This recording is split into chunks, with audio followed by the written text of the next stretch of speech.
Bueno, buenas tardes. Voy a hacer una breve presentación. Mi nombre es Rocío. Soy docente del Departamento de Educación y Psicología Social de la Facultad de Ciencias Sociales de la Universidad Pablo de Olavide de Sevilla. Y esta tarde pues me ha tocado a mí acompañaros como moderadora de esta sesión de defensas sincrónicas de comunicaciones. En primer lugar, os doy la bienvenida a este espacio sincrónico que nos posibilita pues, defender nuestras comunicaciones de una manera muy diferente a la que estamos acostumbradas, ¿no? A una manera diferente, de manera virtual. Y por ello quiero también agradeceros que hayáis optado a esta modalidad. También aprovecho para agradecer a la organización del Congreso pues, por darme la oportunidad de vivir esta experiencia. Ahora entiendo que habéis podido leer la guía de seguimiento del Congreso, pero voy a explicar brevemente cuál va a ser la metodología a seguir, ¿vale? Voy a ir dando el turno de palabra para la defensa de comunicaciones por orden de línea temática. En este caso, el primero será Jorge, de la línea 2, y después Violeta, de la línea 4, porque Elena, que era la tercera comunicante, no está, ¿vale? Entonces, si se incorpora, Antonio, si se incorpora durante la sesión, no hay problema, ¿no? Sí, claro. Vale, Como está Jorge, que es el primero, imagino que se incorporará durante el transcurso y la sesión. Si no está, pues pasamos a la siguiente persona. ¿Vale? Le esperamos, la pasamos para el final o lo que sea. De acuerdo. Tras las defensas de las comunicaciones, pues se abrirá un turno de palabra para aquellas dudas o pequeñas reflexiones o comentarios que se quiera realizar a la comunicación defendida. Y una vez que se finalicen las tres comunicaciones, en este caso 2, pues daré por concluida la sesión sincrónica de esta sesión de comunicación. ¿De acuerdo? Entonces, voy a comenzar dando la palabra a Jorge Ruiz Morales, de la Universidad de Sevilla, con su comunicación Modelo didáctico en construcción para la tutorización de trabajos, fin de estudio en ciencias sociales. Tiene la palabra, Jorge.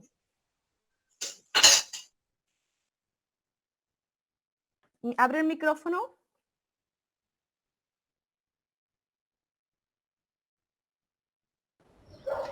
Ay, sí, decía que buenas tardes, que un saludo a todas las personas, que muchas gracias, Rocío, por esta oportunidad y a todos los compañeros y compañeras que hacéis posible este congreso virtual.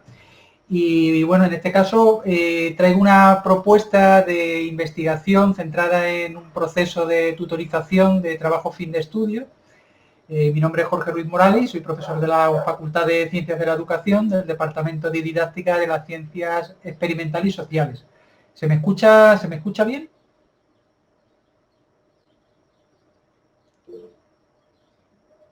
Sí, perfectamente, sí. Jorge. Muy bien, quería asegurarlo.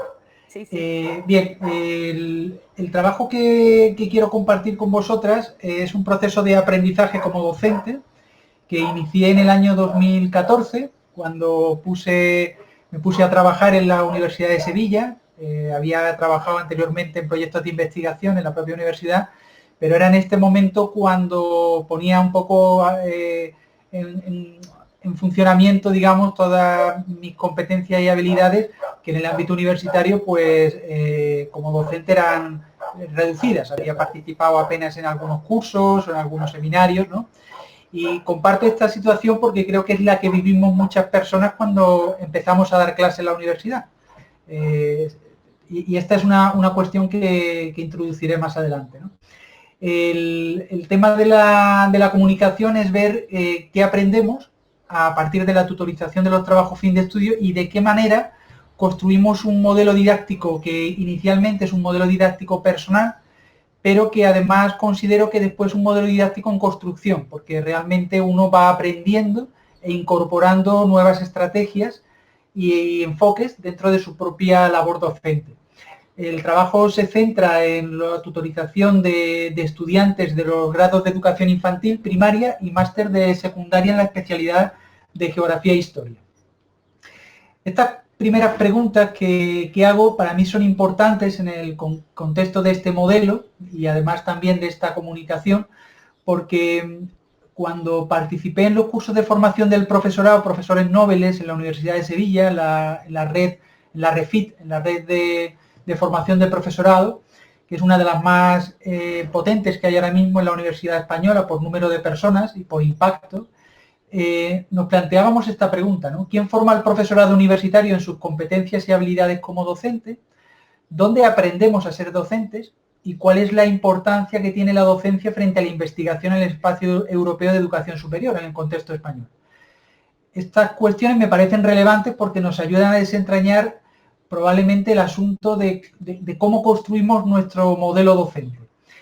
Mi modelo docente personal, el que me ayudaron a construir mis compañeros y compañeras en los seminarios y en los procesos dialógicos, de lecturas, de discusión sobre cómo trabajábamos en las clases, hacer reflexivo y consciente la práctica docente, para mí me llevó a plantearme que el modelo didáctico realmente es un proceso en construcción permanente y no se deja nunca de construir, aunque hay elementos que pueden ser característicos de cada forma, de cada metodología y de cada enfoque de trabajo docente, ¿no?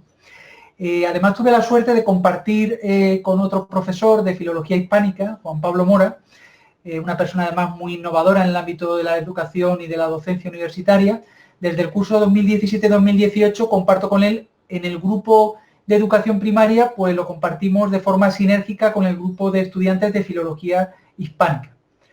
Todo este trabajo de tutorización de trabajo fin de estudios, en el caso de la Universidad de Sevilla, ha tenido varias normativas y la última es concretamente del año 2017. Y esto también es interesante reseñarlo porque a mí me ha cogido justamente ese proceso de cambio y de adaptación de la Facultad de Ciencias de la Educación a esta nueva normativa. Los objetivos y problemas de investigación pues, son identificar los procesos de aprendizaje en los estudiantes y en el profesorado. No solo aprenden los estudiantes, sino también aprendemos nosotras y nosotros. Implementar estrategias didácticas que favorezcan procesos de autoaprendizaje. Precisamente los trabajos fin de estudio, si algo logran es situar al estudiante, o debiera lograr situar al estudiante en el sujeto del proceso de construcción de conocimiento, y conocer cuáles son las derivas académicas que se generan a partir del proceso de autoaprendizaje. Es decir, el trabajo fin de estudio no finaliza con la defensa o presentación del trabajo en un tribunal, en una defensa pública. Los problemas de investigación en los que centro mi comunicación tienen que ver justamente con plantearnos cuál es la metodología que utilizamos y cuál nos parece más adecuada en el proceso de construcción y formación, capacitación de los estudiantes, cuáles son los estudiantes cuáles son los aprendizajes que se producen por parte de estudiantes y profesores, qué relaciones profesionales se establecen y qué aprendizajes entre esta formación inicial, estamos hablando de maestros y maestras en formación inicial, y su posterior aplicación a la práctica docente, y en qué medida lo que nosotros hacemos como docentes en la universidad repercute realmente su formación. Y qué posibles derivas producen estos procesos formativos en la vida del estudiante y en la vida del docente. Sobre estas cuestiones son sobre las que he investigado y sobre las que me he preguntado en mi práctica docente. Si hay 5 elementos relevantes de ese modelo didáctico en construcción, el primero es que el trabajo fin de estudios, que es sobre lo que estamos hablando, es una oportunidad de autoaprendizaje y coaprendizaje. Y ya voy dando pistas. Trabajamos en forma de seminarios, no trabajamos en tutoría individualizada. Esto es un aspecto importante que pondré en valor a lo largo de la presentación. La formación del profesorado en relación con los TFEs cada vez va siendo mayor, ¿vale? pero aún nos queda un trabajo importante. Esto no va de tutorizar o de dirigir una tesis doctoral ni una tesina, esto es otra cosa, la gente está en un proceso de formación inicial, es otro contexto. Después, el modelo didáctico en construcción realmente va incorporando elementos que tienen que ver con nuestra práctica docente en las asignaturas, pero también tiene digamos, un campo de experimentación propio en la propia asignatura de trabajo fin de estudio. Y el estudiante es importante como elemento relevante que recupere el sentido de su palabra. Y no solo de la palabra dicha, sino de la palabra escrita. Porque el acto de redactar con una consistencia académica un trabajo fin de estudios exige que el estudiante se apropie de su propio pensamiento y sea capaz de compartirlo. Esto es un proceso bastante complejo, más que simplemente elaborar un trabajo de clase. Y por último, yo señalaría que todo este proceso que se desarrolla a lo largo de los meses que dura la asignatura, fundamentalmente el segundo cuatrimestre, es que hay un plan de trabajo. Es decir, el docente tiene un plan de trabajo, pero parece que nunca se termina de enseñar porque realmente se construye a partir de lo que el propio grupo de estudiantes va generando en la propia dinámica de trabajo, tanto individual como colectiva. Los seminarios grupales son procesos colectivos han sido de 10, de 12, incluso de 14 personas, dependiendo, compartidos de grados, como he dicho antes, de infantil, primaria y filología, pero también señalar que han ido cambiando y ahora son grupos un poco más pequeños, de 5 o 6 personas en el caso de los grados de educación, pero claro, al incorporar a los compañeros de filología, pues venimos a ser en torno a 10. Empezábamos trabajando solamente personas del grado de educación y ahora mismo ya incorporamos a los compañeros de filología a este proceso. Como estrategias didácticas señalaría las siguientes. Primero, que se intenta construir un ambiente preparado de autoaprendizaje. Por ambiente preparado desde la pedagogía ya de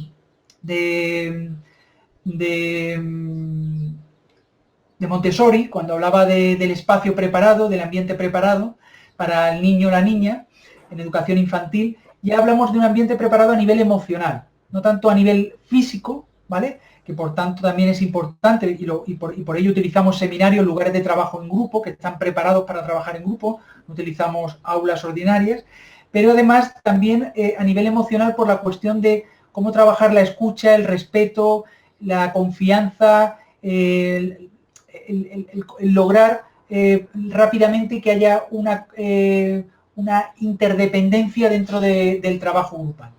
Esto tiene mucho que ver con el planteamiento inteligentes, que es una metodología que se trabaja a nivel de dinámicas de grupo y que nosotros incorporamos a nuestra experiencia, pensando en que cada uno de los miembros del grupo son un elemento relevante dentro de la construcción personal y colectiva. Por tanto, el trabajo fin de estudio no es solamente un acto individual, sino también socializado.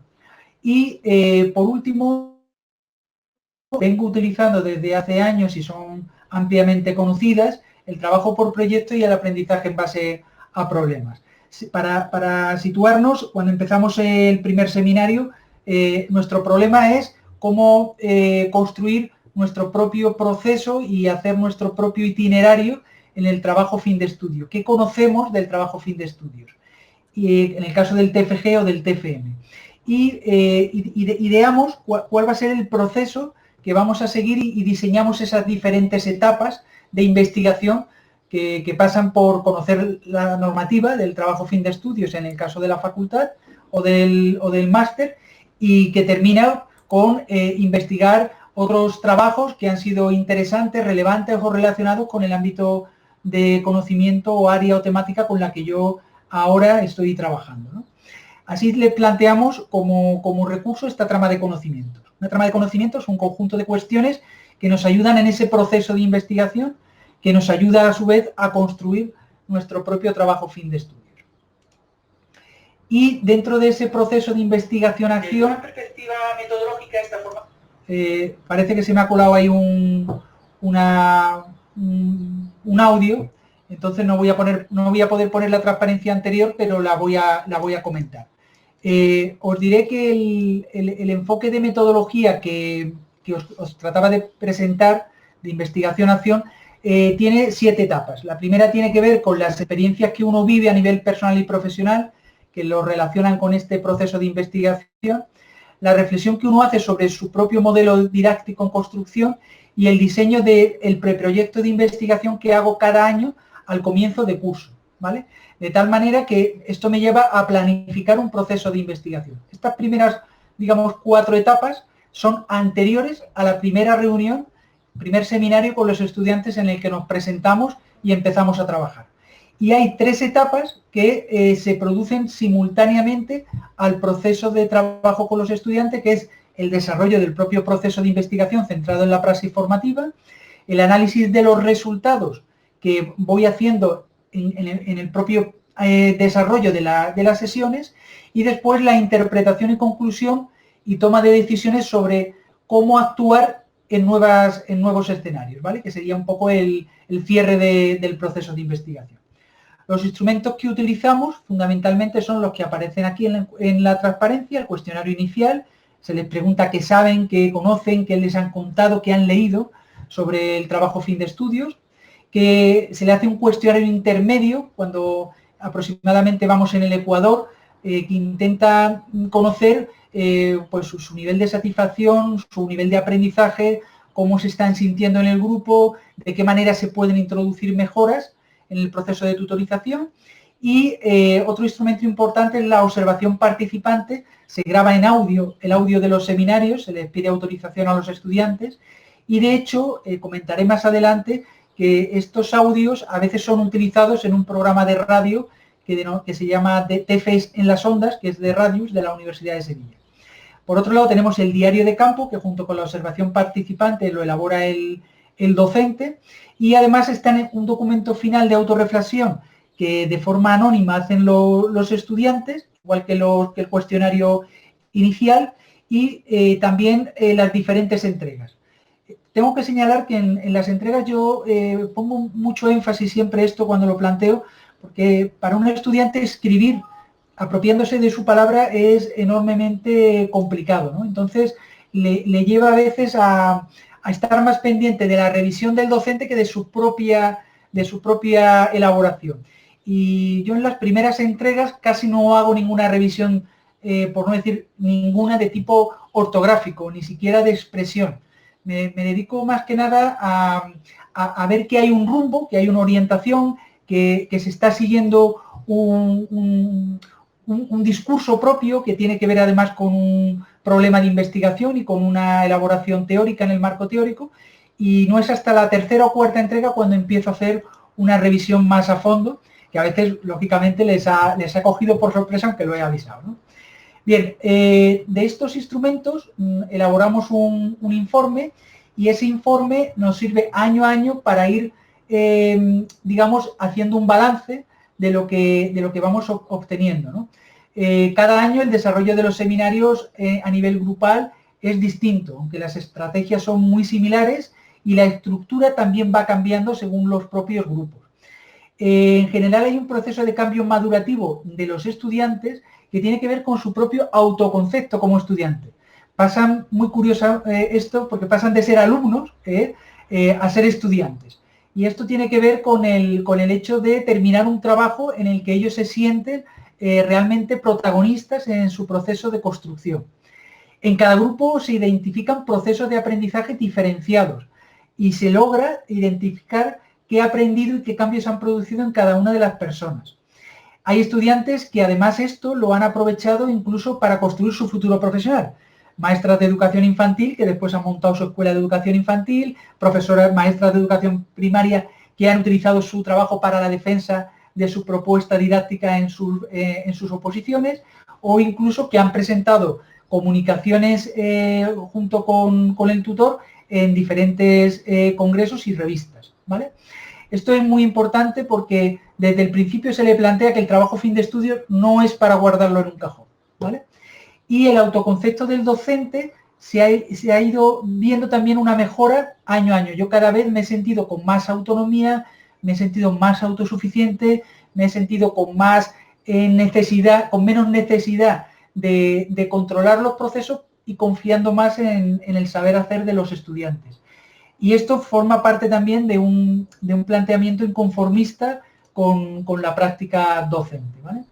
En las relaciones profesionales que establecemos entre estos procesos de elaboración de trabajos fin de estudio, las prácticas universitarias, creo que aparece un principio de isomorfismo.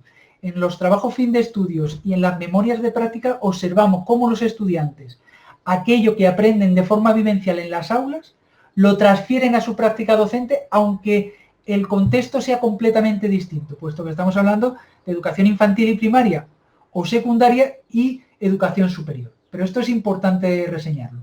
Y después, además de las derivas que se han planteado anteriormente, querría señalar también el curso de formación de profesorado que desarrollamos en el curso 2017-2018 desde el Instituto de Ciencias de la Educación para formar docentes en la tutorización de trabajo fin de estudios y el propio programa de radio, que vamos por la tercera temporada y que si tenéis oportunidad de escucharlo, veréis que ahí aparecen los testimonios de estudiantes que han hecho buenos trabajos fin de estudios, de profesorado que innova en su práctica docente en la tutorización de los trabajos fin de estudio y los propios contenidos de los seminarios en los que los estudiantes van construyendo y van intercambiando sus conocimientos. Y me parece que es muy rico el poder acceder a ello. Ahora mismo se abre un escenario nuevo en la tutorización online, puesto que ahora mismo estamos en una realidad no presencial y este año justo pues estamos investigando sobre esta práctica docente. Para terminar, como conclusión diré que los cambios que se realizaron en 2017, en el caso de la Facultad de Ciencias de la Educación, no han mejorado.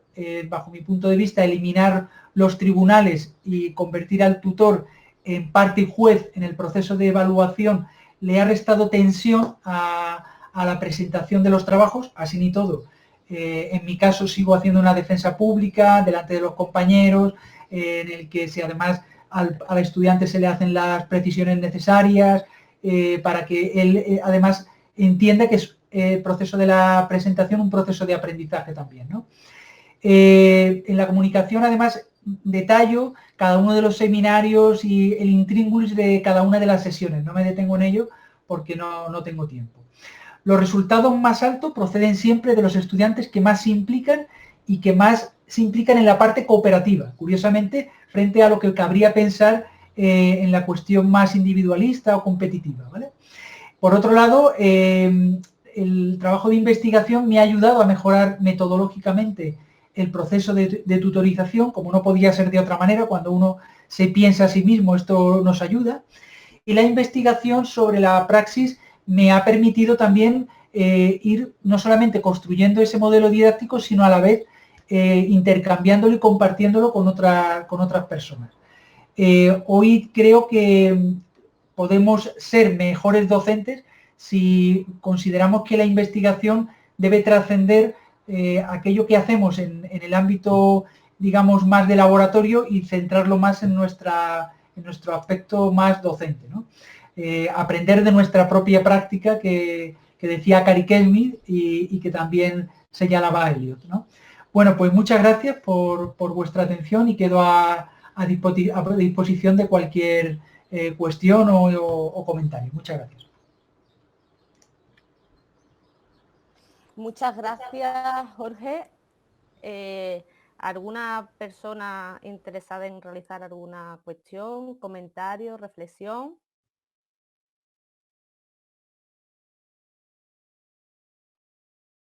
Os recuerdo que podéis abrir los micros antes, ¿vale? Yo me gustaría comentar y darte la enhorabuena, Jorge, por hacer esta investigación de la propia docencia universitaria. Y sobre todo en el último trabajo del alumnado, que es como el último contacto que el alumnado tiene con la universidad. Entonces, yo también soy yo también soy tutora de TFGs, de trabajo fin de grado, y lo que te dice el alumnado es que, bueno, muchas gracias por compartir este trabajo contigo, por implicarte y porque el alumnado no se sienta solo en este último trabajo, ¿no? Y de acuerdo totalmente contigo que los docentes universitarios también tenemos que renovarnos y reciclarnos en la praxis educativa.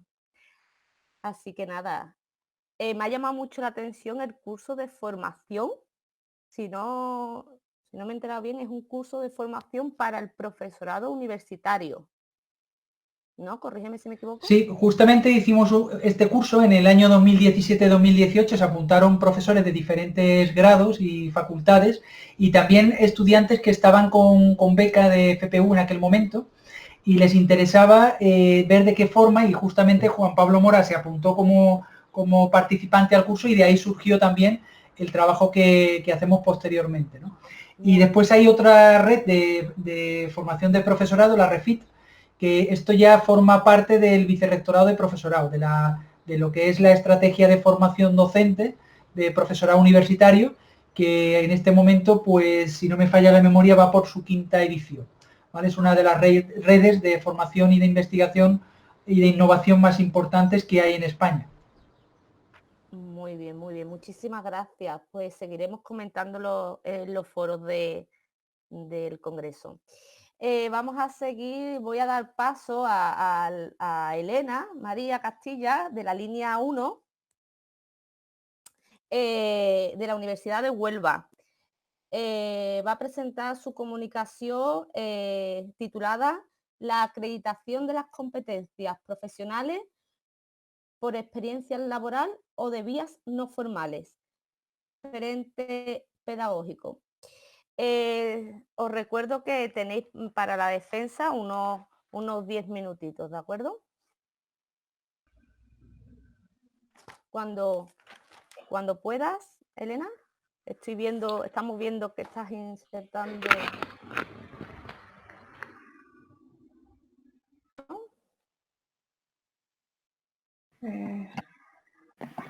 Disculpa, Elena, ¿estás usando 2 pantallas quizás? No, espera un momento.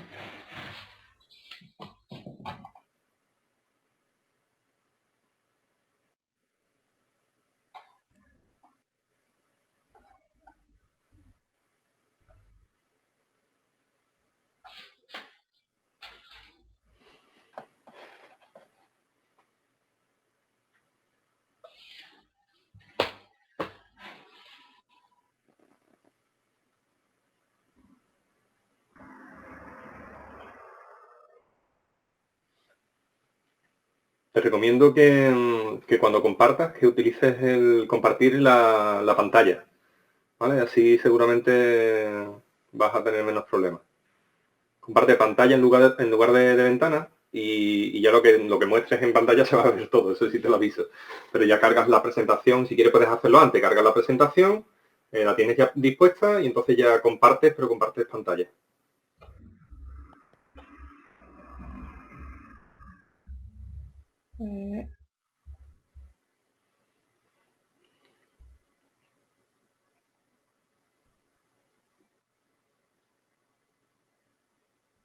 Es que estás compartiendo Bueno, eso, tendrías que ahora abrir el PowerPoint. Sí, lo tengo abierto. Ahora, dale a F5 y entonces ya sí empiezas a verlo. Lo que no nos vas a ver a nosotros, pero tú tranquila que... Ajá. ¿Vale? Se ve Vale. perfectamente. Si no me escucháis, me decís algo, ¿vale? Claro, no te preocupes. Vale, pues... perdón por el retraso, he tenido un problema tecnológico, se ha ido la luz y he tenido que reanimar otra vez un poco y retomar, ¿vale? Mi ponencia, como se ha dicho, es sobre la acreditación de las competencias profesionales por experiencia laboral o vías no formales y es un nuevo referente pedagógico porque es de lo que estamos trabajando en mi tesis doctoral de evaluación y acreditación de competencias profesionales. En un estudio descriptivo que hemos hecho, pues nos hemos dado cuenta que tenemos un mercado laboral donde tenemos gente que ya tiene una titulación propia a través de universidades o a través de formación reglada, y tenemos también una población que tiene mucha experiencia, pero que no tiene ninguna titulación reconocida, solamente que tenemos aquí la parte de que la pedagogía siempre ha estado con ella y la que trabaja, lo que es el ámbito formal, pero nunca se ha pensado, o entonces a través de la Universidad de Sevilla se ha puesto en marcha un máster de formación y orientación para el empleo, y sí que yo estoy trabajando con las cualificaciones profesionales y las acreditaciones desde el ámbito de la pedagogía. Una parte que cómo se trabaja y nos cuestionamos en cómo se lleva a cabo ese procedimiento, en qué grado y en qué evaluación mejora esa competitividad en las organizaciones empresariales, cómo afecta ese protocolo, esas actuaciones, esa forma de llegar a ese mercado laboral. Como hemos dicho anteriormente, lo que es en el estudio descriptivo, vemos que está reconocido de forma de titulación una parte del mercado laboral, y otra parte no tiene reconocida esa acreditación que nos permita o que nos dé crédito de esa formación de forma no formal o un aspecto informal que tenemos en nuestro estado de ese. Y nos damos cuenta que tanto unos como otros son cualificaciones profesionales, porque todo el mundo sabe hacer ese trabajo, quiere hacer ese trabajo y además hace ese trabajo. Entonces, sabe, conoce y es capaz de hacer ese trabajo, que es lo que nos está demandando nuestro mercado laboral.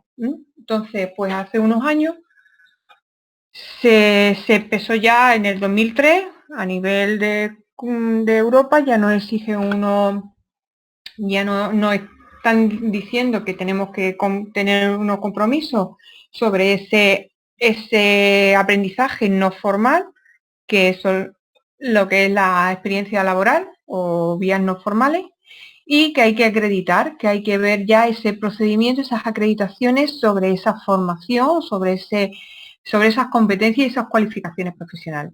Y nace lo que es el sistema de acredita. Acredita tu experiencia laboral o tus vías no formales.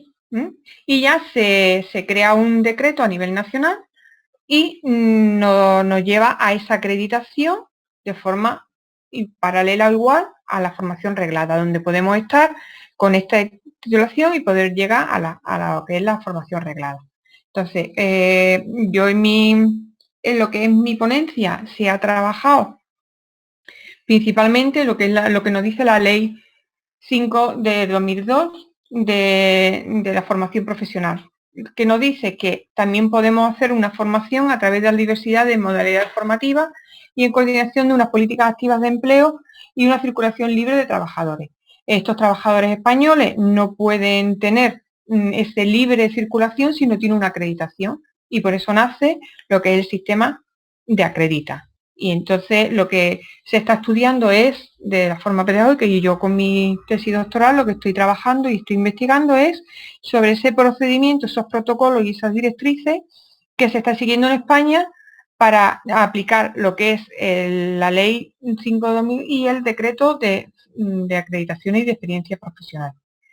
¿Por qué? Porque esta acreditación es generador de un capital humano que nos está exigiendo ese mercado laboral. Entonces, es una de las formas de potenciar el capital humano que tenemos ya dentro del mercado laboral para que no se nos vaya y para recualificarlo y darle una formación específica.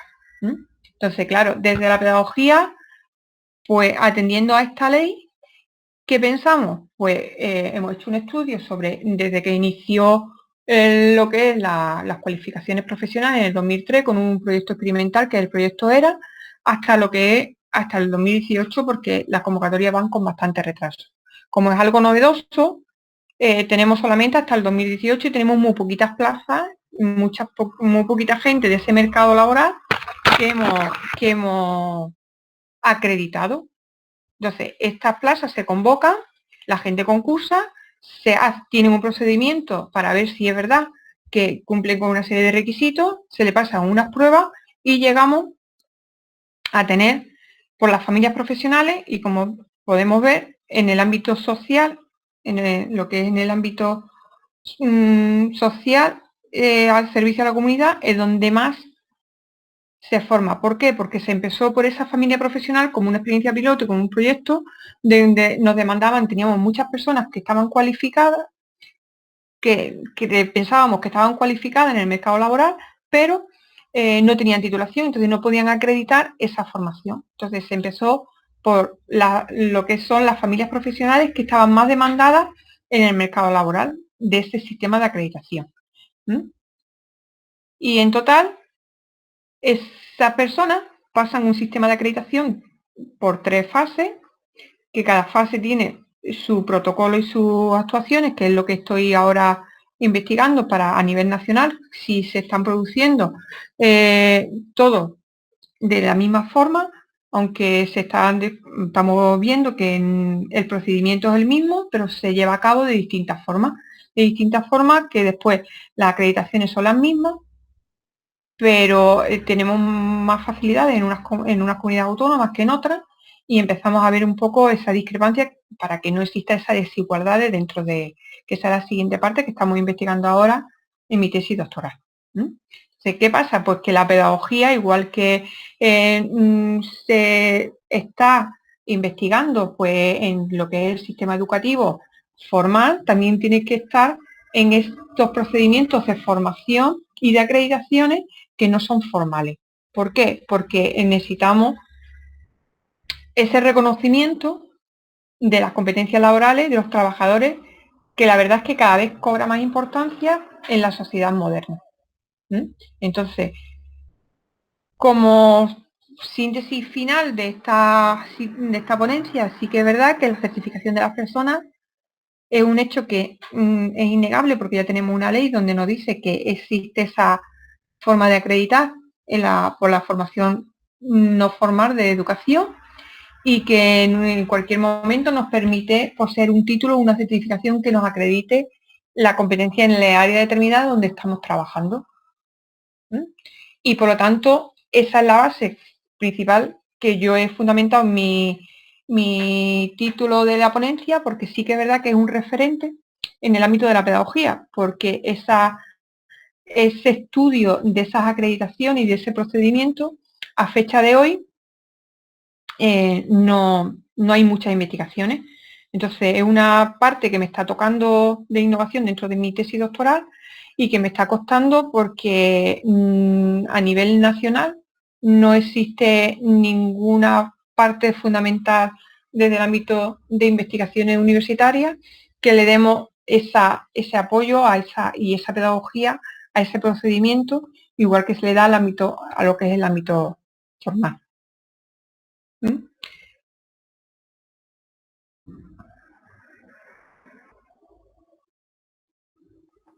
Muchas gracias, Elena, muchas gracias por la exposición de tu comunicación, muy interesante, sobre todo de cara a esas personas que tienen competencias profesionales que no han podido estudiar o en su tiempo, ¿no? Y que bueno, que han ido adquiriendo competencias profesionales con la experiencia, ¿no?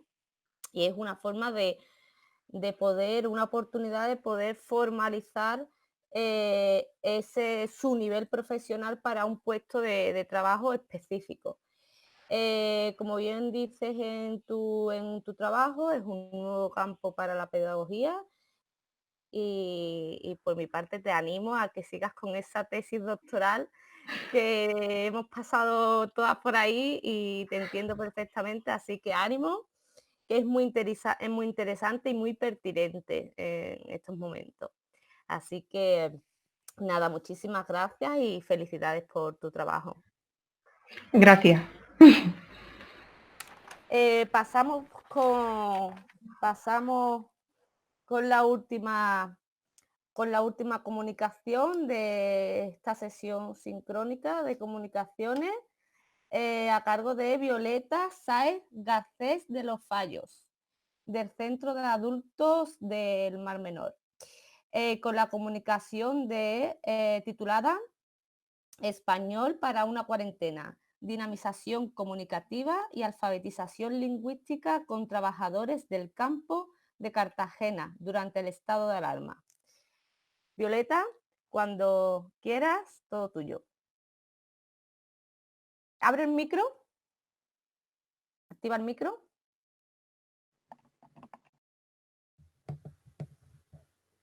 Si estás usando el móvil, en la parte de abajo tienes que tener para... Ya está. Vale, perfecto. ¿Se me escucha? Sí, sí, sí, perfecto. Sí. Estupendo. Muy bien.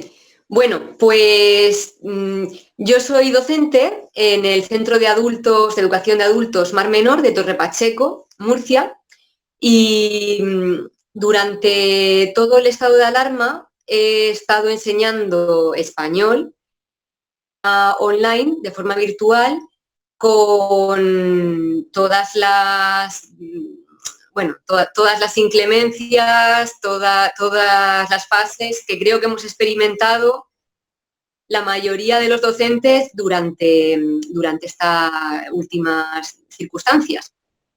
Bien, aparte de eso, yo soy dinamizadora socioeducativa y, bueno, durante más de una década y durante, sobre todo, el inicio de la crisis económica del 2008, pues he llevado a cabo una investigación, acción participativa con jóvenes acerca de la dinamización comunicativa y la realización audiovisual para el aprendizaje. Esta herramienta de metodología ya ha hablado el primer ponente.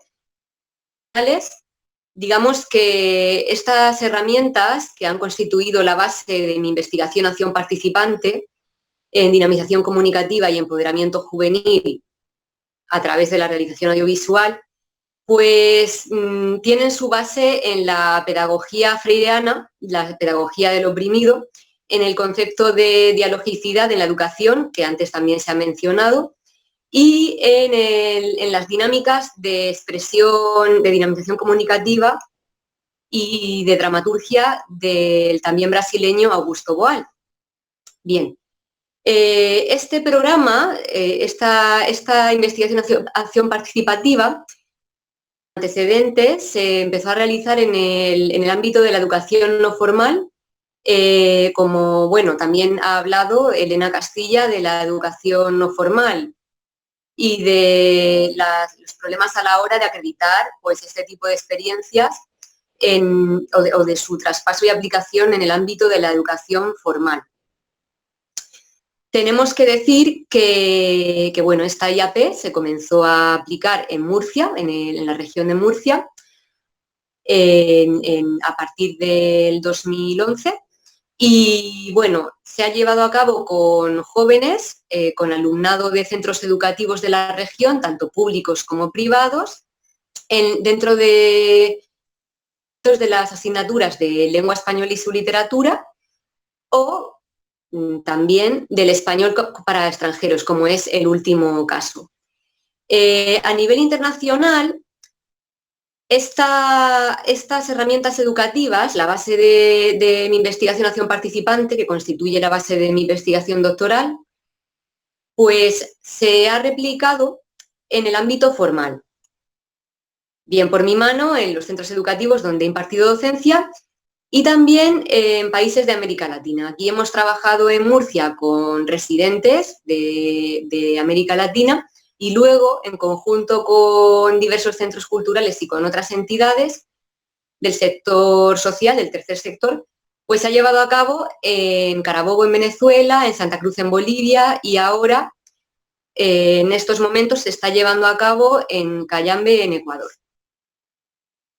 Con los participantes. Antes he hablado de la educación, de los postulados de la pedagogía del oprimido, de Paulo Freire. Bueno, en 2018 se cumplieron 50 años de la publicación del famoso libro Pedagogía del oprimido, y me gustaría citar una de las bases del principio de dialogicidad, que se contrapone, por otro lado, al de educación bancaria, donde solamente los participantes no lo son. El proceso de educación no es un proceso de enseñanza-aprendizaje, sino que es unidireccional en las pedagogías tradicionales Y en el caso del alumnado de este tipo de pedagogías de la educación popular, programas de alfabetización, tanto comunicativa como audiovisual posteriores, que se realizaron en América Latina y posteriormente en España, pues vemos como poco a poco, sobre todo en el ámbito no formal, hemos conseguido que nuestro alumnado no sea un mero receptor, simplemente un receptor pasivo, sino que tome la palabra, aprender de una manera efectiva. Bien, este uso de la palabra tiene mucho que ver con lo que ha mencionado antes el compañero Jorge Morales, porque una persona aprende cuando interioriza la información, cuando la convierte en una experiencia personal y cuando a su vez puede compartirla con otros y reflexionar sobre esta cuestión. Bien, en ese sentido quiero decir pues, que la comunicación, el audiovisual colaborativo y la dinamización comunicativa tienen una gran tradición en el ámbito educativo y se ha traspolado, creo que hemos cumplido los objetivos de ir traspolando esta metodología no formal al ámbito formal. En América Latina está Alfonso Gumucio, en el 2014 publica su obra El audiovisual comunitario en América Latina y el Caribe, y esa ha sido una de las fuentes de nuestra IAP, para la cual también he tomado en cuenta los postulados de la antropóloga audiovisual, que ha sido profesora en la Universidad de las Américas de Quito y ahora mismo es profesora en la Universidad Juan Carlos. Bien, me gustaría mencionar que las fases de la intervención socioeducativa, porque para mí la investigación en educación como tal está íntimamente ligada con la sociedad. Dentro de este proceso, con el alumnado tanto de otros centros como con el propio del CEA Mar Menor, lo que hemos realizado ha sido una intervención. La primera fase se reflexiona, se le da la palabra a estos participantes.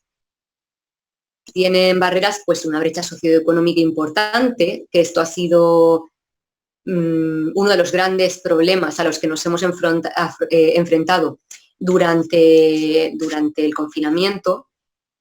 Bien, pues este tipo de alumnado lleva a cabo un gran esfuerzo para su propio empoderamiento, porque esto lo han hecho ellos mismos.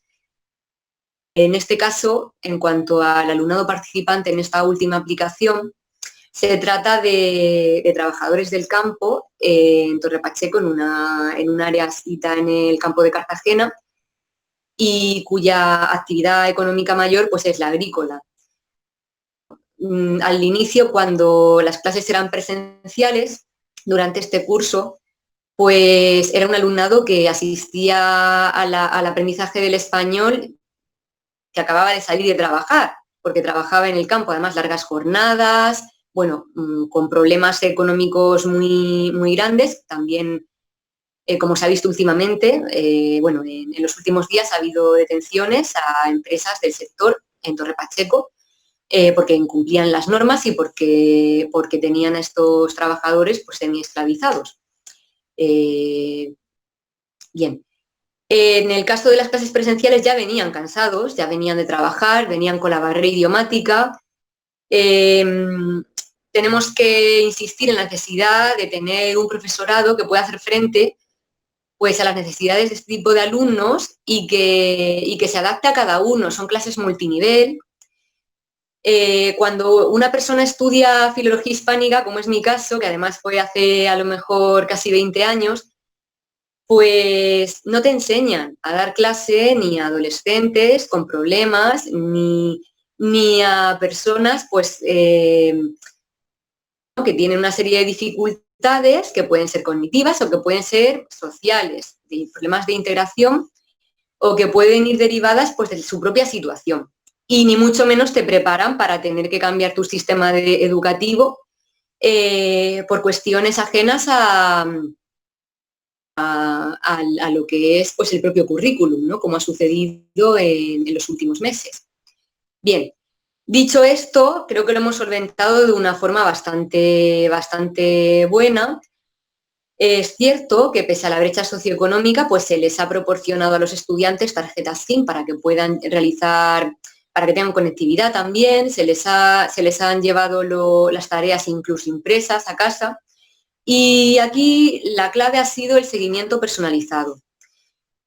La realización audiovisual, como resultado, ha quedado en un segundo plano. Bueno, Gumucio destaca, también lo hace Ana Martínez, que el producto de estas aplicaciones colaborativas tiene valor en cuanto a etnografía y en cuanto a proceso colaborativo, pero no podemos esperar tampoco un resultado técnico excelente, sobre todo por la habitual ausencia de medios audiovisuales con los que se cuenta, ¿no? Con los que cuentan nuestros participantes.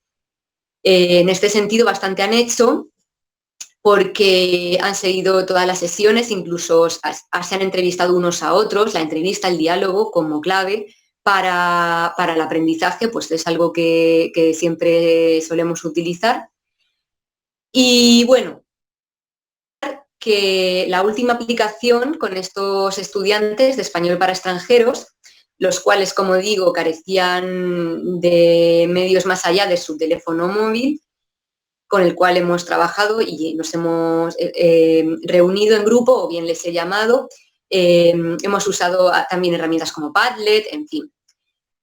Pues estas bases tienen su antecedente en el programa Dinamizarte, de dinamización comunicativa y empoderamiento a través de la realización audiovisual. Este programa, que empezó a realizarse en el tercer sector, en Dinamur, en el 2015, sobre todo con la elaboración de documentales etnográficos con participantes pues multinivel, con características muy diferentes, pero todos pues con una necesidad de despertar motivacional común y de incrementar sus capacidades y sus competencias audiovisuales. Pues este programa, Dinamizarte, es la base de todo lo que se está replicando y elaborando hoy día y se ha extrapolado al CEA Mar Menor con la elaboración de entrevistas para un reportaje comunitario acerca de los problemas del currículum transversal, acerca de los problemas de aislamiento, de accesibilidad a la información, de accesibilidad de integración comunitaria, como los que se tienen en Torre Pacheco, o bueno, también se puede ampliar al resto de la región de Murcia, en otros municipios como la propia ciudad de Murcia en los que hemos trabajado. Es una cosa bastante común y tiene sus bases en el programa Dinamizarte, cuyos objetivos no eran otros, como digo, que fomentar las competencias comunicativas, la dinamización comunicativa para el empoderamiento. Entender el concepto de empoderamiento no como algo, como un sinónimo de caridad o de solidaridad, porque, como decía Freire, no es lo mismo.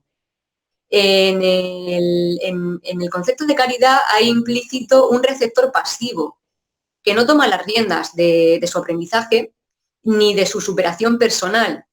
En cambio, en cuanto al propio concepto de empoderamiento, si bien ahora se ha malversado en los últimos años, como advierte la abogada e investigadora Rafia Zakaria, pues el propio concepto de empoderamiento se basa en que los grupos oprimidos, porque bueno, esto hay mucha reticencia, ¿no?, por parte del ámbito investigador en ciencias sociales de usar el concepto de oprimido, pero ha sido bastante utilizado en su raíz, en el siglo XX, en la segunda mitad.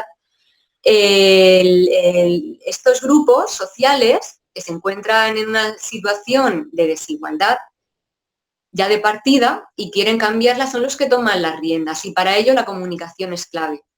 La comunicación ha de ser efectiva. Según los últimos estudios de la propia aplicación de la IAP que hemos llevado a cabo, tanto a nivel lingüístico, con códigos compartidos, y para esto son los propios alumnos y alumnas quienes deben proponer contenidos transversales de su propio interés, de su propia realidad. En el caso de las últimas sesiones, con el alumnado del CEA Mar Menor, pues se han tratado temas sobre todo relacionados pues, con la prevención de la expansión del virus, en este caso, ligada pues sobre todo a las propias dudas que ellos tenían. Productos que se pueden utilizar, medidas que se pueden llevar a cabo, indicaciones, traducciones de material oficial que se nos ha proporcionado al propio CEA. Y bueno, sobre todo los vídeos que han ido grabando cada uno de estos alumnos explicando a los demás qué deben hacer, qué no se debe hacer. Y para ello el tejido social en estos momentos de aislamiento ha sido fundamental. Y se ha contado con, como digo, con el ámbito no formal, con entidades del tercer sector, que también con el propio CEA desde la distancia. La verdad es que han hecho una labor asistencial muy buena porque son conscientes de las necesidades del alumnado que tienen y que corría bastante riesgo de quedarse completamente aislado. Bien, al hilo de esto me gustaría decir que, bueno, estos programas que se han llevado a cabo de dinamización comunicativa, de alfabetización audiovisual, constituyen de 3 fases principales. Hemos hablado de la primera, de la reflexión. Normalmente se elabora un guión conjunto, colaborativo, y en el caso de la ficción audiovisual, cuando se propone un podcast o cuando se propone un reportaje documental, pues ahí se elabora un guión y sobre todo se intercambian los roles de entrevistador y entrevistado, la persona entrevistadora, la persona entrevistada. Las preguntas y respuestas ayuden a resolver las dudas del tema transversal a tratar en sí. También luego es muy importante conocer otro tipo de roles que los participantes llevan a cabo dentro del proceso de realización audiovisual, como son el manejo de la cámara, el manejo del sonido. Con los pocos medios que se tengan, esto ayuda pues, a que los más rezagados se interesen, ¿no? Sobre todo si se trata de personas jóvenes habituadas pues, al uso de los nuevos medios. Al final son ellos también quienes te enseñan a ti. Tenemos jóvenes que comenzaron en 2015 con la realización audiovisual con nosotros, con Dinamizarte, y ha habido un intercambio, una sinergia. Es muy habitual que mantengamos contacto con estos jóvenes a posteriori, tanto yo pues, como mi compañero Raúl Molina, que también es docente y es realizador audiovisual. Y estos jóvenes han seguido la estela, o bien se han dedicado a estudiar carreras de letras, o bien se han dedicado a la comunicación, han creado sus propios canales, lo han utilizado también profesionalmente, como mencionaba Jorge al principio, y sobre todo han logrado salir de un estado de desigualdad y de desmotivación que yo he denominado en otras ocasiones Necuya posmoderna, también tomando en cuenta las investigaciones de uno de los participantes en el Congreso, Jorge Linares, utiliza el motivo literario de la Necuya como una alegoría de la superación humana, ¿no? A nivel socioeducativo es muy interesante ver cómo nuestros participantes pasan pues, de la caída, Necuya en griego es la bajada al inframundo. Esto ya sucede en la Odisea, pero bueno, se ha traspolado a todas las narrativas audiovisuales y literarias hasta el siglo XXI. Nuestros participantes de cualquier cultura, de cualquier nivel, están realmente familiarizados con este motivo, ¿no? El viaje del héroe. Aquí tenemos héroes y heroínas que, bueno, da mucho gusto ver cómo luego se dedican profesionalmente, son capaces de dedicarse profesionalmente pues a sus grandes pasiones que han tenido como base la alfabetización audiovisual. También sobreponiéndose pues, a las dificultades económicas o sanitarias, a las diferentes crisis que se han ido abordando a lo largo de los últimos años.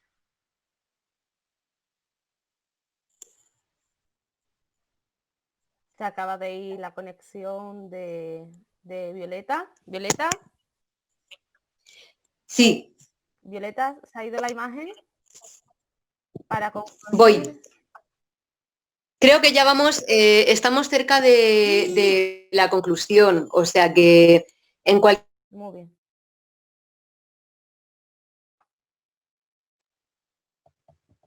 Tenemos fallos en la conexión, Violeta. Sí, parece que se ha quedado sin audio. Sí.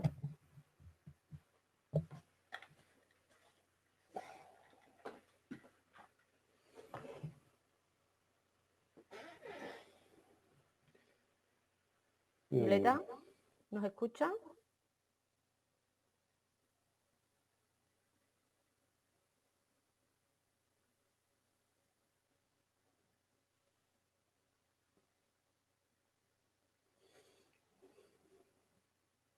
Bueno, vamos a esperar a ver si se vuelve. un minuto a ver si está reiniciando la aplicación o algo.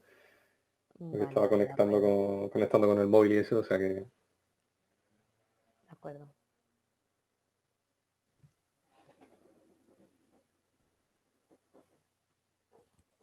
Ha salido. Ahora, sí, se ha salido.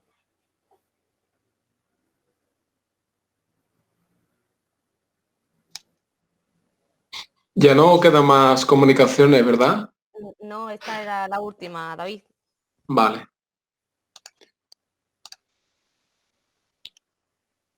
Ella de todas formas estaba concluyendo ya. Yo creo que podemos esperar unos minutos y si no, pues prácticamente cerrar y continuar en los foros, ¿no? Si acaso esperamos 2 o 3 minutillos y si no, pues ya concluimos aquí. Sí, parece que está reiniciando la aplicación o algo. Y bueno. Esperamos y si no, pues se cierra. De acuerdo.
Parece que no conecta. Que no puede conectarse, ¿no? No puede entrar.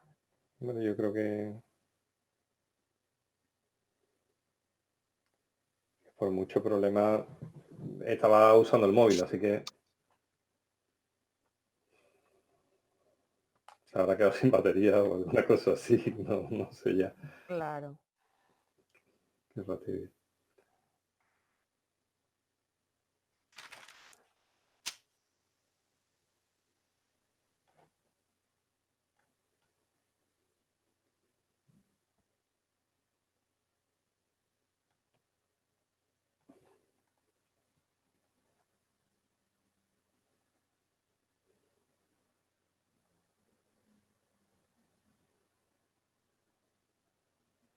Aquí. Ahora está entrando. Hola, Violeta, activa el micrófono, por favor.